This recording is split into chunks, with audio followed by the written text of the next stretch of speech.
Have you ever nodded along to an unreasonable demand just to avoid conflict? Smiled through the frustration when family members disregarded your time? Felt that quiet pang of resentment when yet another request tapped into your hard-earned savings? These small surrenders accumulate like stones in your pockets, gradually pulling you deeper into waters of self-compromise. By the time we reach our late 60s and early 70s, we've spent decades carrying invisible burdens. The societal expectation to always be the giver, the unspoken rule that parents must sacrifice endlessly, the cultural narrative that aging means fading into the background. But this chapter of life isn't about continuing to shrink yourself to fit others' expectations. It's about finally understanding that the wisdom of your years comes with the sacred right to say enough.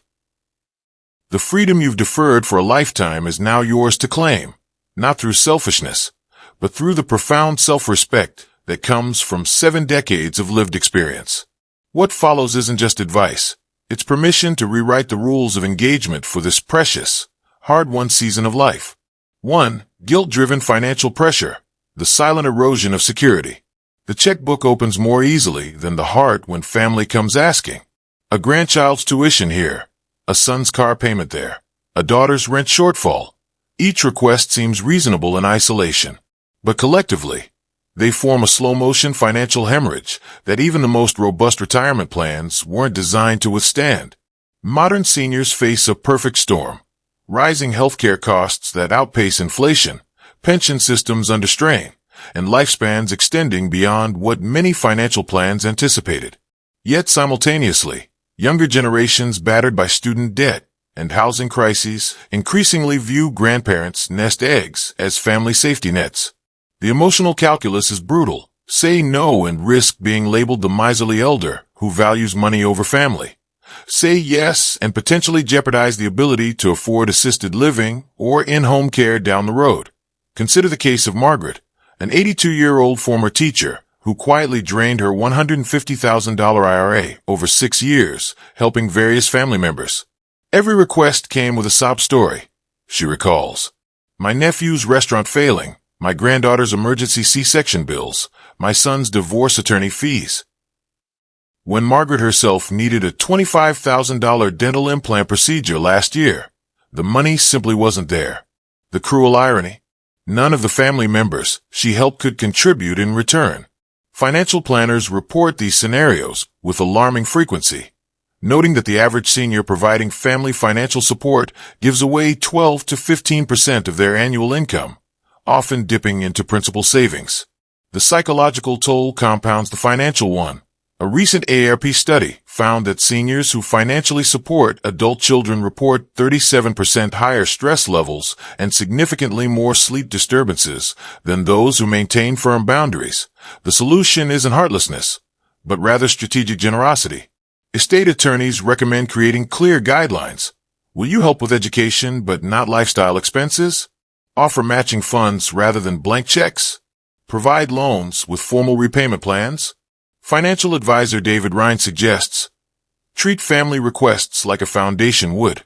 Establish criteria, require documentation, and remember that no is a complete sentence. Perhaps most crucially, seniors must recognize that preserving their financial independence isn't selfishness.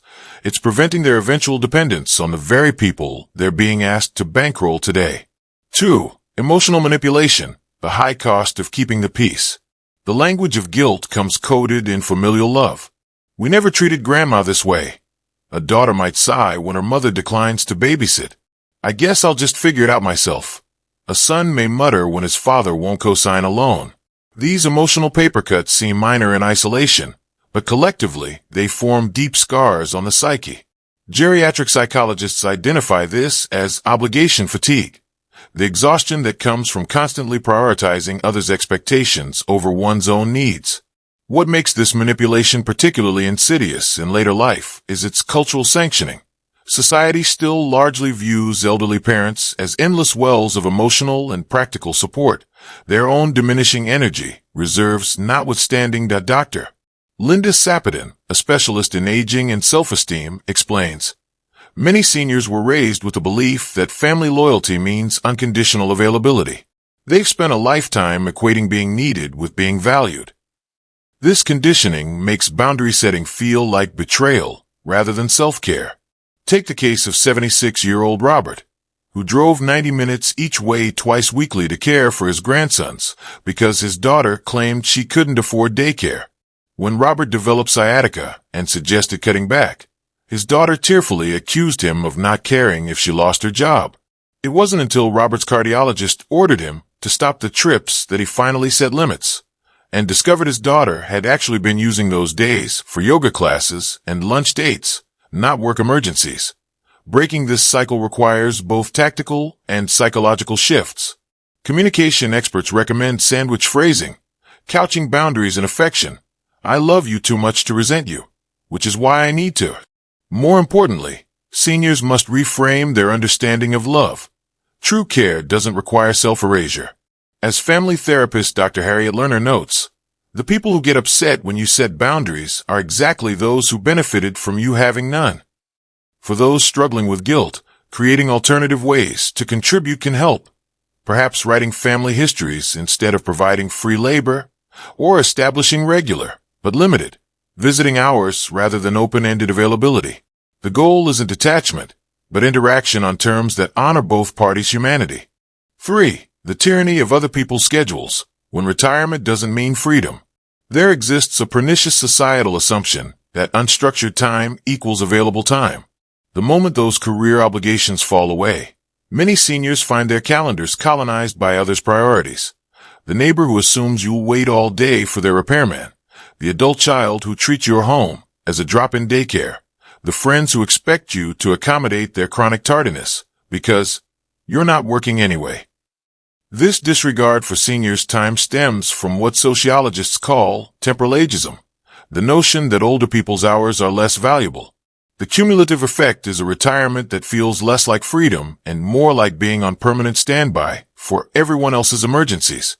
Time management takes on new urgency in later life, not just for productivity, but for existential reasons.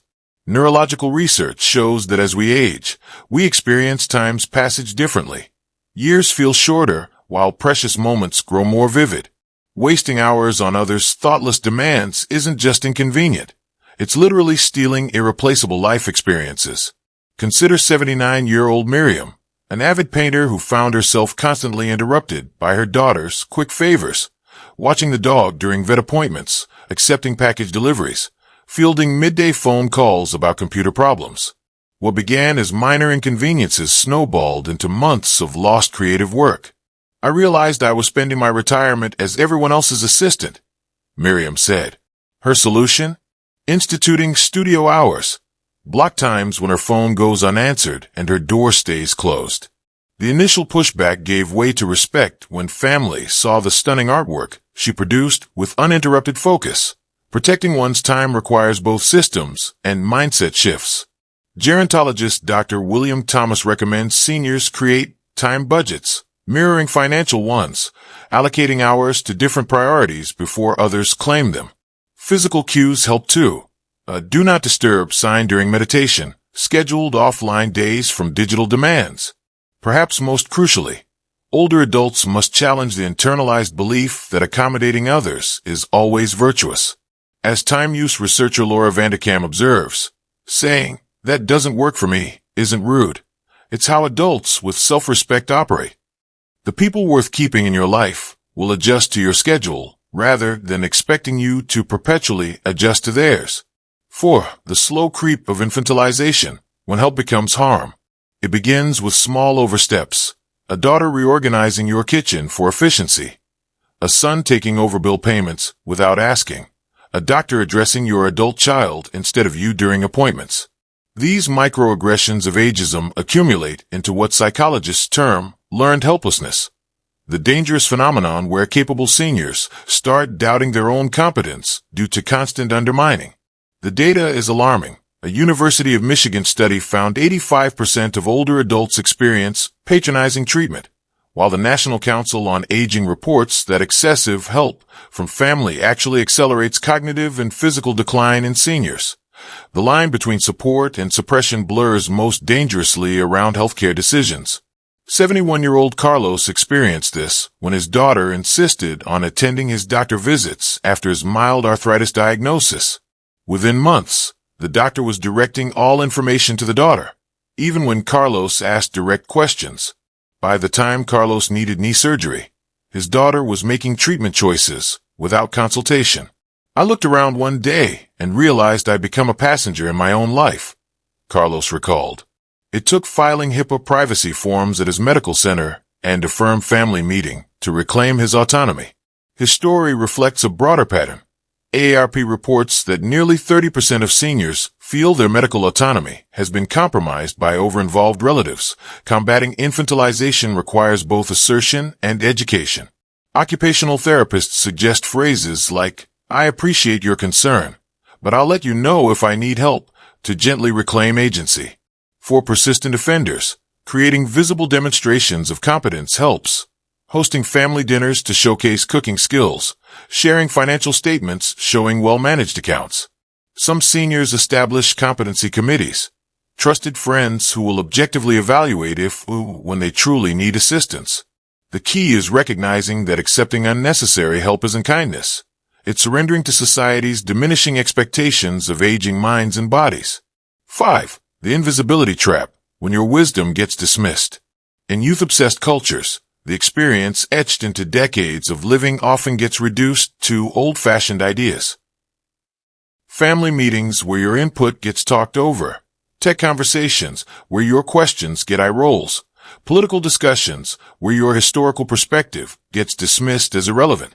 These daily invalidations constitute what geriatric psychiatrists call dignity theft. The damage compounds silently. A Johns Hopkins study linked perceived uselessness in seniors to significantly higher risks of both cognitive decline and mortality. Essentially, when society tells you your voice doesn't matter, your brain starts believing it. The workplace provides stark examples of this phenomenon. 73-year-old Marcia, a former corporate trainer, found her suggestions at family business meetings repeatedly ignored until her son-in-law framed the same ideas as his own. "It was like I'd become a ghost at the table," she said. Her solution? She began sending written proposals ahead of meetings and politely interrupting to say, "I notice we're moving past my earlier point about X." The change was gradual, but persistence paid off. Marcia's experience reflects broader research, showing that seniors who assert their intellectual value maintain sharper cognitive function and greater life satisfaction. Reclaiming visibility requires both internal and external work. Cognitive scientists recommend seniors frame their lived experience as time-tested knowledge rather than old-school thinking. Communication coaches suggest tactical interventions like, "I've seen this play out before in specific historical context," to ground perspectives in undeniable authority. Perhaps most powerfully, many seniors find renewed voice through mentoring, volunteering to advise young entrepreneurs or community groups where their hard-won wisdom gets genuine respect. The antidote to invisibility isn't shouting louder in spaces that ignore you, but rather finding or creating spaces that honor what only decades can teach. The courage to choose yourself. This isn't about burning bridges or sudden selfishness. It's about the quiet revolution of recognizing that after a lifetime of meeting others' needs, your unmet needs finally matter too. The Swedish have a concept called lagom. Not too little, not too much, just the right balance. This is what boundary setting in later life achieves, not the selfishness we feared in our youth, but the equilibrium we've earned through survival. Each no. To what drains you make space for a deeper yes. To mornings spent watching birds rather than fielding demands. To checkbooks balanced for your dreams rather than others' emergencies. To conversations where your voice carries the weight it deserves. The people meant to remain in your life will adjust. Those who can't were likely taking more than they gave. As poet May Sarton wrote at 80, "There's only one real deprivation, and that is not to be able to give one's gifts to those one loves most." Your greatest gift now is showing others how to treat you, not as an endless resource, but as a human being whose journey merits the same respect you've so freely given to theirs. The boundaries you set today become the legacy of self-respect you leave tomorrow.